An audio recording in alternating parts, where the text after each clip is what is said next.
नमस्ते मेरी प्यारी बहनों, राजस्थानी व्रत कहानियाँ चैनल में थार सबको स्वागत है। अगर थे अब ताईं चैनल ने सब्सक्राइब कोने करया तो जल्दी कर लियो। जय श्री कृष्णा दोस्तों, आज हम पुत्रदा एकादशी की कहानी सुनेंगे।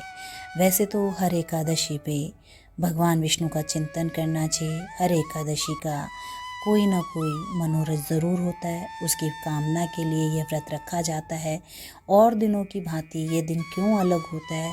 एकादशी मतलब 11, इसमें 10 इंद्रियों और एक मन को प्रभु में पिरोए रखना, प्रभु का चिंतन, भजन, कीर्तन, जागरण करना, यही एकादशी कहलाती है।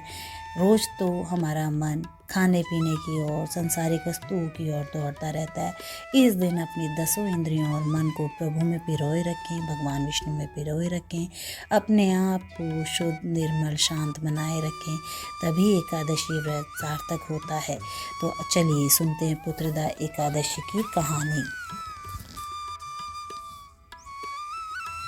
एक बार महाराज युधिष्ठिर ने भगवान श्री कृष्ण से पूछा, भगवान, आपने मुझे सफला एकादशी का महात्म्य बताकर मुझ पर बड़ा अनुग्रह किया है।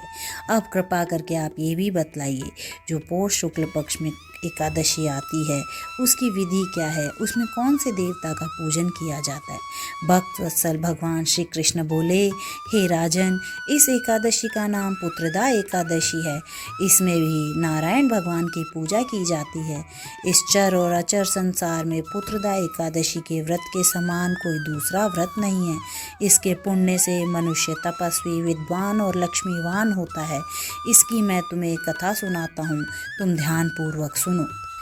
भद्रावती नामक नगरी में सुकेतुमान नाम का एक राजा राज्य करता था। उसके कोई पुत्र नहीं था। उसकी स्त्री का नाम शैव्या था। वह निपुत्री होने के कारण सदैव चिंतित रहा करती थी। राजा के पितृ भी रो रो कर पिंड लिया करते थे। वो सोचा करते थे, इसके बाद हमको कौन पिंड देगा। राजा को भाई, बांधव, धन, घोड़े, हाथी, राज्य और मंत्री, इन सब में से किसी से भी संतोष नहीं होता था। वह सदैव यही विचार किया करता था कि मेरे मरने के बाद मुझको कौन पिंड दान देगा। बिना पुत्र के पितरों और देवताओं को ऋण से कैसे चुका सकूंगा। जिस घर में पुत्र ना हो उस घर में सदैव अंधेरा ही रहता है। इसलिए पुत्र उत्पत्ति के लिए प्रयत्न करना चाहिए। जिस मनुष्य ने पुत्र का मुख देखा है वह धन्य है। उसको इस लोक में यश और परलोक में शांति मिलती है, अर्थात उसके दोनों लोक सुधर जाते हैं। पूर्व जन्म के कर्म से ही इस जन्म में पुत्र, धन आदि प्राप्त होते हैं। राजा इसी प्रकार रात दिन चिंता में लगा रहता। एक समय तो राजा ने अपने शरीर को त्याग देने का निश्चय किया, परंतु आत्मघात को महान पाप समझकर उसने ऐसा नहीं किया। एक दिन राजा ऐसा विचार करता हुआ अपने घोड़े पर चढ़कर वन की ओर चल दिया तथा पक्षियों, वृक्षों को देखने लगा। उसने देखा कि वन में मृग, व्याघ्र, सूअर, सिंह, बंदर, सूर्य आदि सब भ्रमण कर रहे हैं। हाथी अपने बच्चों और हथनियों के बीच घूम रहा है। इस वन में कहीं तो गीदड़ अपने कर्कश स्वर में बोल रहे हैं, कहीं उल्लू ध्वनि कर रहे हैं। वन के दृश्यों को देखकर राजा सोच विचार में लग गया। इसी प्रकार आधा दिन बीत गया। वह सोचने लगा कि मैंने कई यज्ञ किए, ब्राह्मणों को स्वादिष्ट भोजन कराया, फिर भी मेरे जीवन में इतना अत्यंत दुख कैसे हुआ। सोचते सोचते राजा प्यास के मारे अत्यंत व्याकुल हो गए। पानी की तलाश में इधर उधर फिरने लगे। थोड़ी दूरी पर राजा ने एक सरोवर देखा।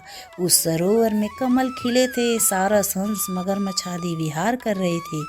उस सरोवर के चारों तरफ मुनियों के आश्रम बने हुए थे। उसी समय राजा के दाहिने अंग फड़कने लगे। राजा शुभ शकुन समझकर घोड़े से उतरकर मुनियों को दंडवत प्रणाम करके बैठ गया। राजा को देखकर मुनियों ने कहा, हे राजन, हम तुमसे अत्यंत प्रसन्न हैं। तुम्हारी क्या इच्छा है सो कहो।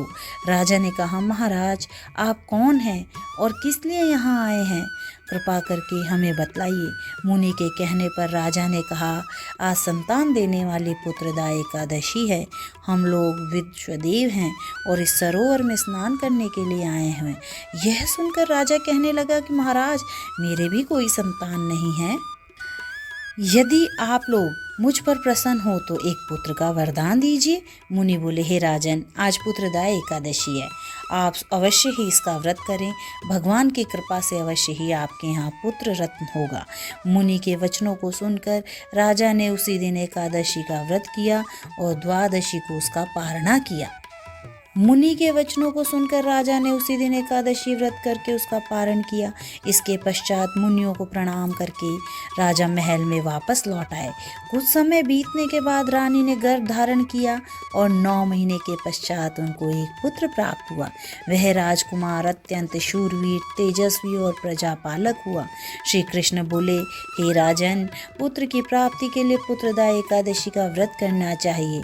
जो मनुष्य इस महात्म्य को पढ़ता या सुनता है उसे अंत में स्वर्ग की प्राप्ति होती है। यह है पुत्रदाय एकादशी की कहानी। आप भी अपने निर्मल स्वस्थ मन से भगवान विष्णु का ध्यान करते हुए, आज चिंतन मनन करते हुए एकादशी का व्रत करिए। जय श्री कृष्ण।